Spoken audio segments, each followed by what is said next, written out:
كلامنا النهارده عن مهاجم مرشح بشكل قوي جدا للانضمام نادي الاهلي، يعني ممكن يا صديقي العزيز يبقى مهاجم نادي الاهلي الجديد بشكل قوي جدا.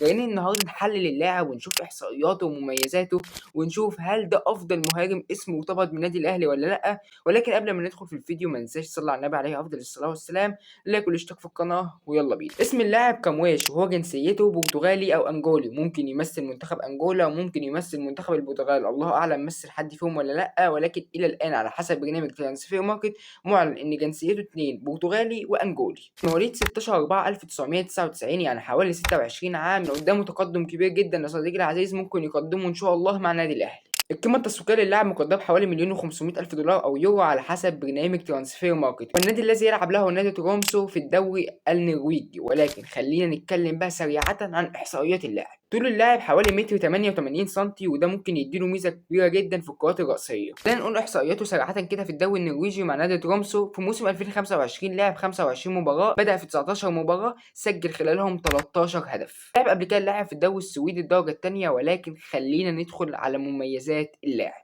من خلال الفيديو يا صديقي العزيز اللي انا شفته وكمان اللي انت بتشوفه حاليا بعض اللقطات فيه، وفي نهاية الفيديو هنتفرج مع بعض كاملة على الفيديو. اللاعب عنده ميزة كبيرة جدا في التحركات، وعنده ميزة كبيرة جدا ايضا يا صديقي العزيز في الكرات الرأسية.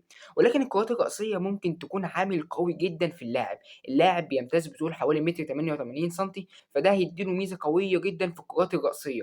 اللاعب عارف هو بيتمركز فين، يعني تمركزه داخل منطقة الجزاء لا، تمركز جيد جدا جدا لمهاجم واعد وقوي جدا. اللاعب احصائياته كويسه جدا في الدوري النرويجي، لما يلعب 25 مباراه يبدا في 19 مباراه يسجل 13 هدف. مش عارف صح صنع ولا لا، ولكن عاوز اركز في حته التسجيل وهكتب لكم في التعليقات صنع او لا. احصائيات كويسه جدا للاعب عمره 26 سنه، ممكن يجي ويتطور ويتقدم بشكل اقوى واقوى مع نادي الاهلي.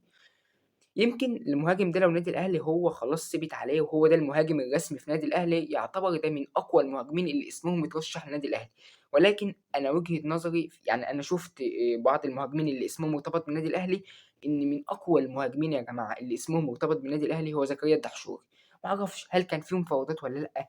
طب هل المفاوضات دي ما كملتش ليه؟ طب أنا معرفش إيه أسباب، ولكن أنا وجهة نظر شخصية في بعض المهاجمين اللي أنا شفتهم اسمهم مرتبط بالنادي الأهلي، إن زكريا الدحشوري من أقوى المهاجمين اللي اسمهم مرتبط بنادي الأهلي. خلينا بقى يا صديقي العزيز في نهاية الفيديو نبدأ نتفرج مع بعض على اللاعب من خلال الفيديو، وهظهر معاك في الفيديو وهحاول كده على بسيط قوي أحلل لقطات للاعب في الفيديو.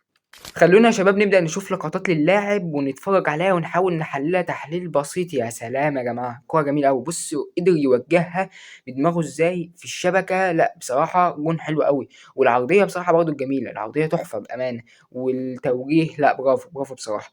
خلينا نبص على الكورة دي كمان.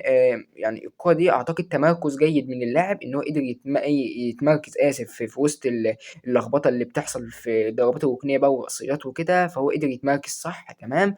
والكورة دي برضك هو صراحة تمركز رائع يا جماعة، حتى في الكورة دي تمركزه قوي جدا.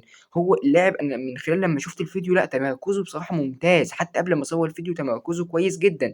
حتى بص على اللقطة دي ازاي هنا يقدر يسحب نفسه، يعني يروح على الشمال شوية يعني يفضي نفسه فيبدأ يخلص الكرة بسهولة. التمركز قوي جدا عند اللاعب ما شاء الله، يعني تبارك الرحمن. بص الكرة دي بقى عجباني قوي. بص هنا ازاي يعني جودة مهاجم يا جماعة، اللي أنا ما استعجلش مثلًا وأشوط، ممكن تكون متضيقة شوية على اللاعب. بُص هدي إزاي وقدر يخلّص الهجمة بهدوء. لأ بصراحة كورة جميلة أوي من اللاعب، وأعتقد إن ممكن ده يكون المهاجم اللي الأهلي بيدوّر عليه إن شاء الله يعني. هو أعتقد في الضربات الركنية يا جماعة تمركزه وكراته الرأسية، شوف يا جماعة يا سلام، سلام. الكرة ما اتعادتش تاني بس كويس عادي ما فيش مشكلة.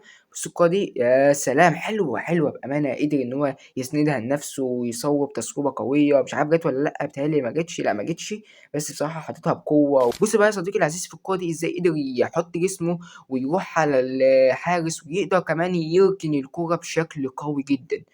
وفي الكورة دي برضه أكيد يا سلام بيسندها لصديقه بيسندها للاعب صديقه يعني في الفريق، بيسندها. شوف السَنْدة يا جماعة، حتى الكورة دي باين هيسندها كمان.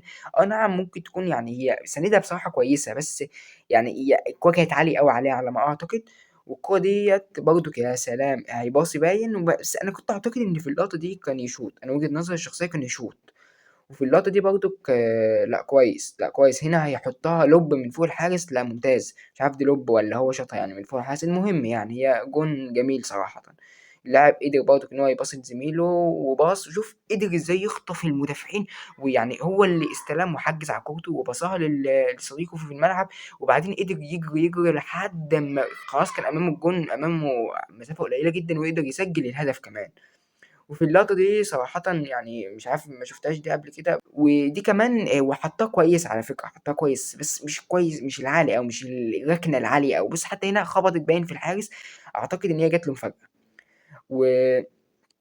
والكورة دي بقى يعني مش عارف هو هيعمل إيه، سَنَدها تاني لصديقه، هو بيعرف يا جماعة تمركز جيد، رأسيات جيدة، يعني سَنْدة يعني للاعب صديقه في الملعب، وده ممكن يفيد النادي الأهلي، تريزيجيه بيشوط، بن شرقي بيشوط، ممكن زيزو يشوط، وعنده ركنة برضه كويسة في الانفرادات، ممكن يفيد الأهلي في السرعة، تمركز، قُلت لك في السَنْدة، يعني لأ لاعب عنده تنوُّع كويس، بس حتى خلّينا نشوف هنا بيباصي، هو هنا هو تحسّه مش مهاجم استراتيجي رقم جوّه منطقة الجزاء بس، لأ هو مهاجم عنده باصات كويسة، مهاجم عنده السندات لأصدقائه كويسة، في ضربات الجزاء أعتقد إن نسبته إن هو يسدد ضربات الجزاء قليلة، بس الله أعلم برضك يعني ما نعلمش المتغيرات إيه.